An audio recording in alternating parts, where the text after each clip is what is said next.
It's only Spain's second state of emergency since becoming a democracy, and this is what it looks like.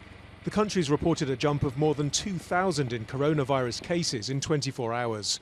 Now people will only be allowed to leave their homes to buy food and medicine, to get to work, hospitals or the bank, or to care for the young and the elderly. En tercer lugar, les anuncio que durante la vigencia del estado de alarma, I would like to announce that during the period of the state of alert, people will only be able to circulate on public roads for the organisation of the following activities.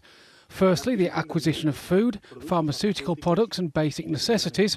Secondly, visits to health centres, services and establishments. Trips to workplace to carry out your work, professional or business activities.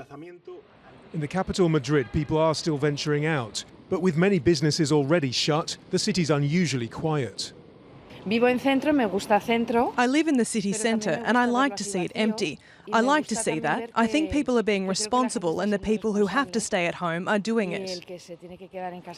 The owner of this hotel is offering hundreds of rooms to Madrid's regional government so it can treat coronavirus patients.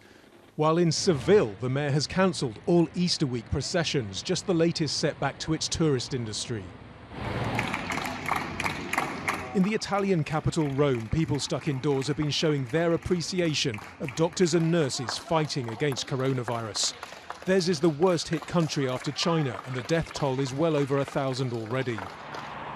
With the entire country in lockdown, normal life has come to a halt. And France is now closing all bars, restaurants and cinemas and asking people to work from home and avoid non-essential visits. It comes after the number of coronavirus cases doubled to more than 4,500 in just 3 days. All places that aren't essential to the life of the country will be shut. These include restaurants, cafes, cinemas and nightclubs. Places of worship will remain open, but gatherings and ceremonies will have to be postponed. Germany, with Europe's largest population, has recorded just a handful of deaths so far. Now the government's urging people returning from Italy, Switzerland and Austria to self-isolate for up to 2 weeks. On Saturday, Spain-bound planes belonging to a low-cost British airline actually turned round mid-air. Now the UK government seems set to do its own about-turn, reacting to moves already made by business and public pressure. With all elite football in England suspended until at least early April and the London Marathon postponed to October, the cabinet set to ban mass gatherings in the coming week. Hungarian Prime Minister Viktor Orban, seen here being checked after flying back from Moldova, is set to announce Europe's latest school closures. While several EU states, including Poland and the Czech Republic, are totally or partially restricting entry to foreign nationals. With the continent now the epicentre of the pandemic, more drastic measures look inevitable. Nadim, Al Jazeera.